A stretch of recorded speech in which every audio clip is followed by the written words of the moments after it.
ने पुलिस वालों को क्या डायरेक्शंस दी हैं एफआईआर दर्ज करने के बारे में और 498A आईपीसी केसेस में इन्वेस्टिगेशन करते समय क्या सावधानियां रखी जाएं इसके बारे में। तो आइए वीडियो शुरू करते हैं दोस्तों। सबसे पहले हम बात करते हैं Lalita Kumari versus government of UP case की, जो कि ऑनरेबल सुप्रीम कोर्ट की कॉन्स्टिट्यूशनल बेंच ने 12 नवंबर 2013 को डिसाइड किया था।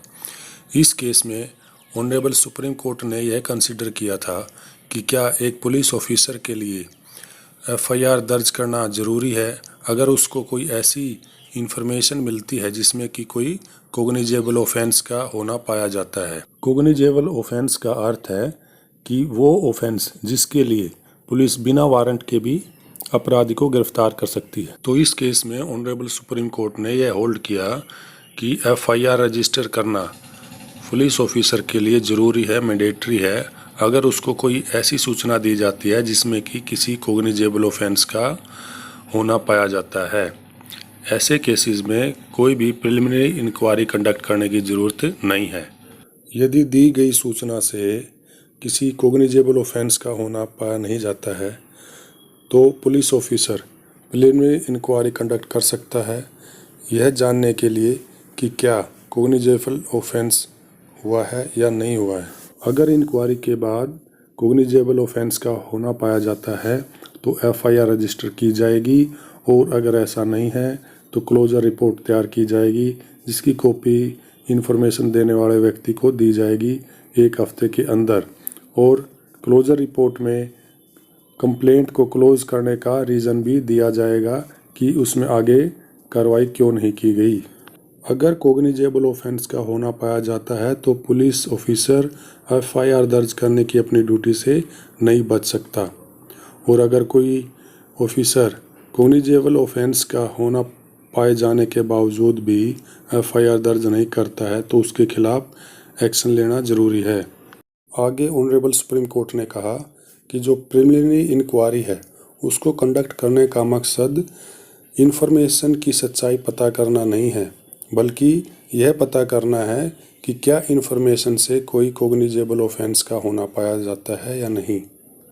किस तरह के केसेस में प्रिलिमिनरी इंक्वायरी कंडक्ट की जानी चाहिए यह डिपेंड करेगा केस के फैक्ट्स और सर्कमस्टांसिस के ऊपर। कुछ कैटेगरी ऑनरेबल सुप्रीम कोर्ट ने दी हैं जिनमें कि प्रिलिमिनरी इंक्वायरी कंडक्ट की जा सकती है, जैसा कि पहले है matrimonial dispute and family disputes, यानी कि अगर 498A की कंप्लेंट दी जाती है तो उसमें पुलिस ऑफिसर चाहे तो प्रारंभिक जांच कर सकता है एफआईआर दर्ज करने से पहले। दूसरे मामले जिनमें कि प्रारंभिक जांच की जा सकती है वो हैं commercial offences, medical negligence offences, corruption cases और ऐसे केसेस जिनमें कि एफआईआर दर्ज करवाने में डिले की गई है।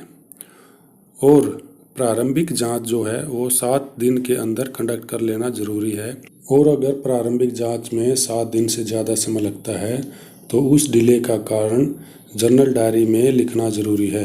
आगे ऑनरेबल सुप्रीम कोर्ट ने कहा कि सभी जो पुलिस स्टेशन होते हैं उनमें जर्नल डायरी, स्टेशन डायरी या डेली डायरी होती है, उसमें पुलिस स्टेशन में आई हुई सभी इंफॉर्मेशन रिकॉर्ड होती हैं।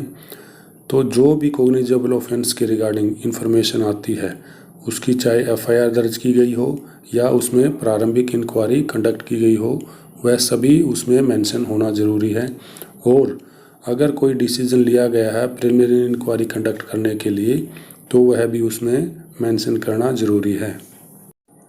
अब हम बात करते हैं Arnesh Kumar versus state of Bihar case की, जो कि ऑनरेबल सुप्रीम कोर्ट ने 2 जुलाई 2014 को डिसाइड किया था। यह जो केस था यह पर्टिकुलरली 498A के बारे में है। यह जो केस फाइल किया गया था यह अरनेश कुमार द्वारा एंटीसिपेटरी बेल लेने के लिए फाइल किया गया था।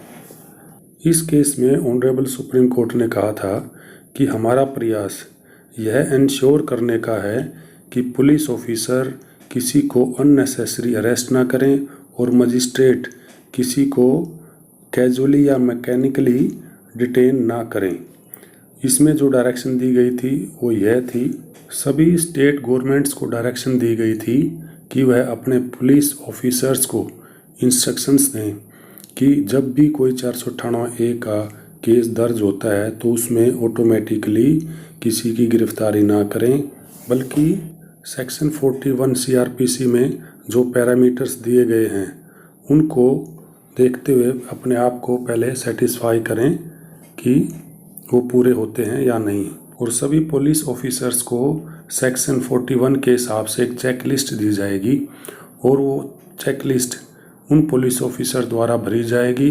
उसमें रीज़न लिखा जाएगा अरेस्ट करने का, और जब मजिस्ट्रेट के सामने उस गिरफ्तार व्यक्ति को पेश किया जाएगा तो वह चेक लिस्ट मजिस्ट्रेट को दी जाएगी और मजिस्ट्रेट उस रिपोर्ट को पढ़ने के बाद अपने आप को सेटिस्फाई करने के बाद ही उस गिरफ्तार व्यक्ति को कस्टडी में रखने के लिए आदेश देगा। अगर पुलिस 498A का केस रजिस्टर करने के बाद किसी को गिरफ्तार ना करने का डिसीजन लेती है तो उस डिसीजन की कॉपी मजिस्ट्रेट को 2 हफ्ते के अंदर भेजना ज़रूरी होगा, और अगर उसमें डिले होता है तो SP द्वारा लिखित में उसका रीज़न देना होगा। और केस दर्ज होने के 2 हफ्ते के अंदर अक्यूज्ड को पेश होने के लिए CRPC की धारा 41A के तहत नोटिस दिया जाएगा। और अगर कोई पुलिस अधिकारी इन दिशा निर्देशों की पालना नहीं करता है तो उसके खिलाफ डिपार्टमेंटल एक्शन के अलावा जो कंसर्न हाई कोर्ट है उसमें कंटेम्प्ट ऑफ कोर्ट का केस भी दर्ज किया जाएगा और उसे सज़ा दी जाएगी। और अगर कोई मजिस्ट्रेट बिना रीज़न रिकॉर्ड किए किसी को हिरासत में रखने का ऑर्डर पास करता है तो उसके खिलाफ भी हाई कोर्ट द्वारा डिपार्टमेंटल एक्शन लिया जाएगा। और आखिर में ऑनरेबल सुप्रीम कोर्ट ने कहा कि ये जो डायरेक्शंस दी गई हैं इस केस में, यह न केवल सेक्शन 498A IPC और section 4 of dowry prohibition act पर ही लागू नहीं है, बल्कि उन सभी केसेस में लागू हैं जिसमें की सज़ा 7 साल या 7 साल से कम दी जाती है। तो ये थी आज की हमारी वीडियो दोस्तों।